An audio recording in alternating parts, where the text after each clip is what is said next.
Fala pessoal, tudo bem? Sejam bem-vindos. Mais uma gravação das oportunidades da semana, em parceria com o canal Monitor do Mercado.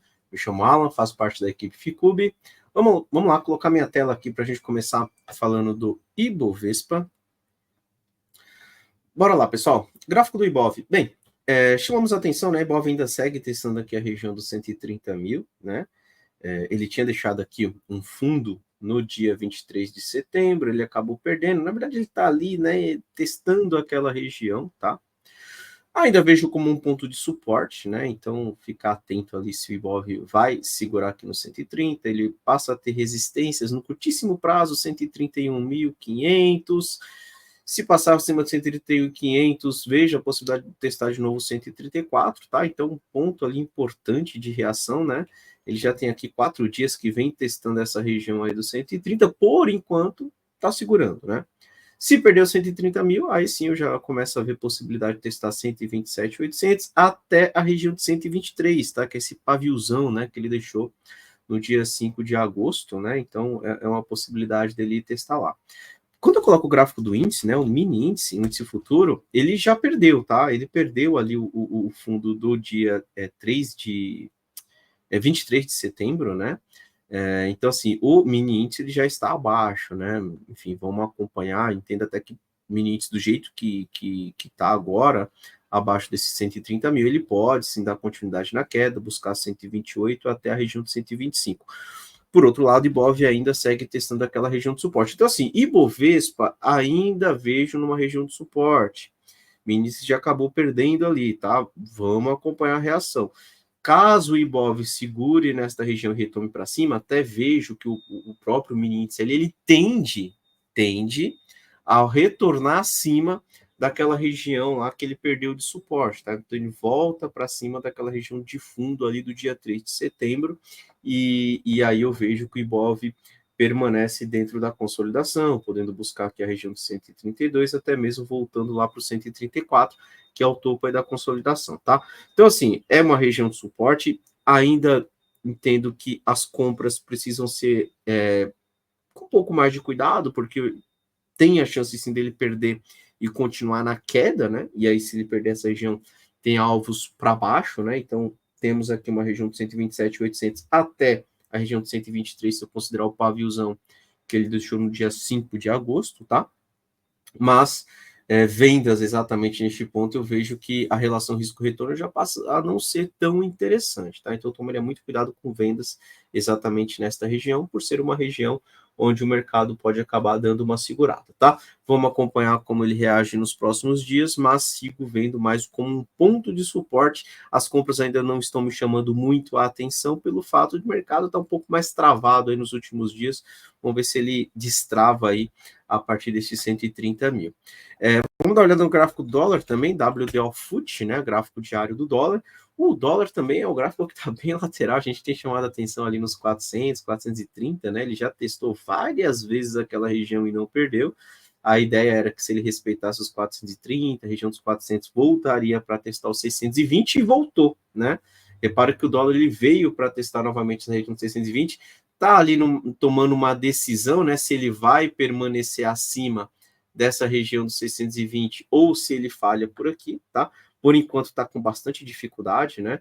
Do jeito que o dólar está se comportando, entendo que ele pode sim bater cabeça nessa região. Se perder para baixo dos 5.570, vejo um dólar permanecendo lateral e podendo voltar tudo de novo para testar lá a região dos 430, testar novamente estes fundinhos anteriores, tá, pessoal? Então, dólar lateral, região de resistência, vamos acompanhar a reação dele por ali.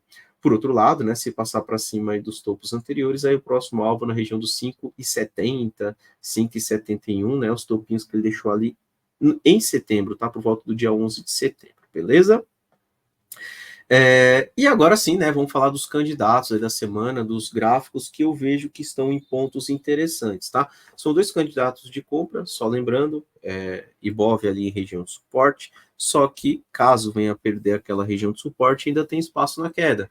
Se Ibov perder a região de 130, né, provavelmente a gente pode ter os candidatos tendo um pouco mais de dificuldade, mas graficamente entendo que é uma região que chama a atenção sim de compra, né? Tem uma relação risco-retorno que eu considero é uma relação risco-retorno interessante para as compras, e vamos acompanhar a reação aí nos próximos dias, tá? O primeiro candidato que eu gostaria de chamar a atenção é o gráfico de Equatorial, né? Então, o Equatorial deu uma bela de uma puxada ali para cima, né? Foi lá nos 36, chegou até a fazer um topo maior aqui do que esse topo de setembro, que foi ali por volta dos 35,50. Ele tinha um primeiro ponto de suporte nos 33,90, até deu uma reagida, mas aí falhou no teste do topo e iniciou a movimentação de queda, tá? Esta região atual aqui de Equatorial, eu vejo como um ponto de suporte. Ah, é para fazer novo topo? A princípio, não, tá?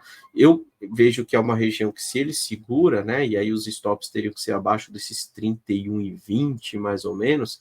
Vamos ver se ele já escapa esta linha vermelha. Meu primeiro alvo para Equatorial seria aqui a região dos 34. Então, teria esse primeiro ponto nos 34. Ficaria atento no movimento de correção. Caso o Equatorial respeite a região dos 32,80, poderemos ver mais uma puxada para cima, e a ideia seria testar novamente os 35,80, tá? Primeiro ponto de atenção vai ser os 34. Então, pelo menos até os 34 ali eu vejo uma possibilidade interessante dele ir lá buscar, então daria uns 4,5 até aquele ponto. Stopzinho aí nos 31,20 ali no máximo, de uns 4%, então já daria 1 para 1, se você considerar esta movimentação pré-equatorial. Ele já está numa reação aí mais interessante no dia de hoje, né? Estou vendo que ele está indo testar a linha vermelha. O gráfico de 120 minutos de Equatorial, então dando uma puxada ali para cima. Ficar de olho nesses 120 minutos, se ele testar fundo, não fizer novo fundo e aponta para cima, já considero que pode ser uma primeira oportunidade, e aí com um primeiro alvo próximo ali dos 34, tá? 33,90, R$ 34, ponto de atenção ali para Equatorial. Próximo candidato que eu gostaria de chamar a atenção é o gráfico de Marfrig, pessoal. Também considero ali um ponto interessante. Marfrig, se eu coloco o semanal dela, perceba que ele vem numa movimentação de tendência de alta, né? Então, topos e fundos ascendentes, certo? Então, ele vem fazendo novos topos, corrige novos topos, corrige novos topos, fez novo topo, corrige, a ideia é que vai lá para testar topo, e se permanecer na tendência, faça novos topos, tá? A princípio,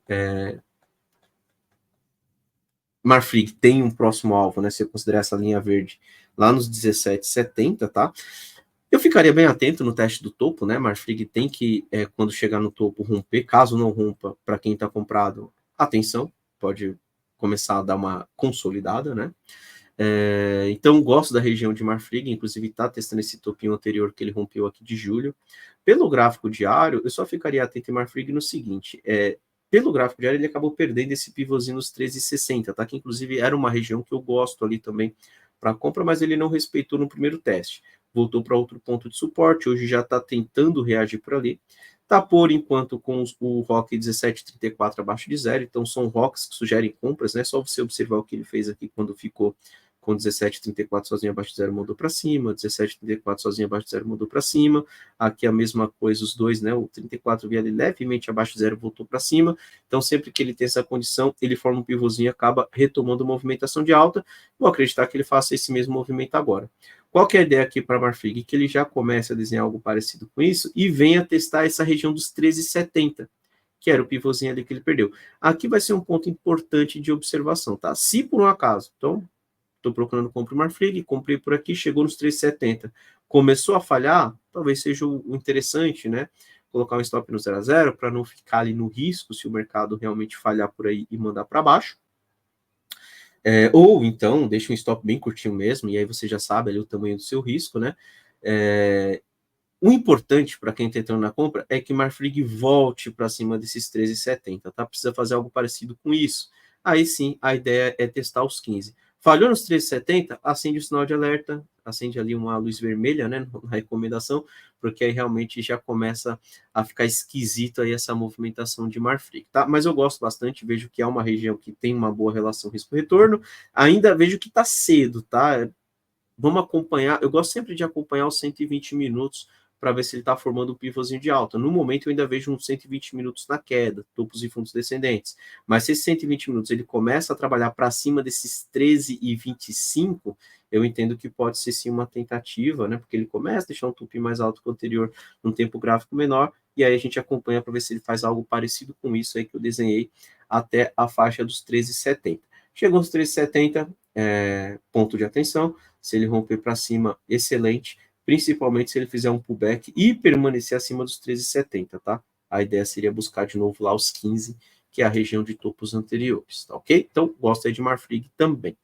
E para finalizar, vamos dar uma olhada no gráfico do S&P 500. O S&P 500 a gente tem chamado a atenção, né, que está numa tendência de alta, desde que ele rompeu ali os topos dos 670, chamamos a atenção que ele teria que permanecer acima, ele permaneceu, formou o pivô e já fez novo topo.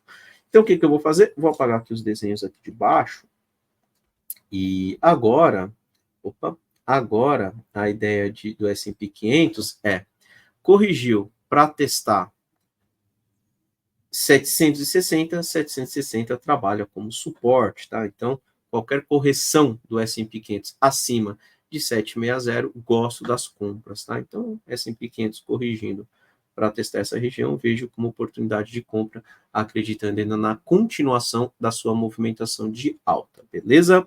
Então, é isso aí, pessoal. Vou encerrando por aqui. Desejei para todo mundo uma excelente semana. Bons trades a todos. Semana que vem estamos de volta com mais uma gravação das oportunidades da semana em parceria com o canal Monitor do Mercado. Pessoal, um abraço, até semana que vem.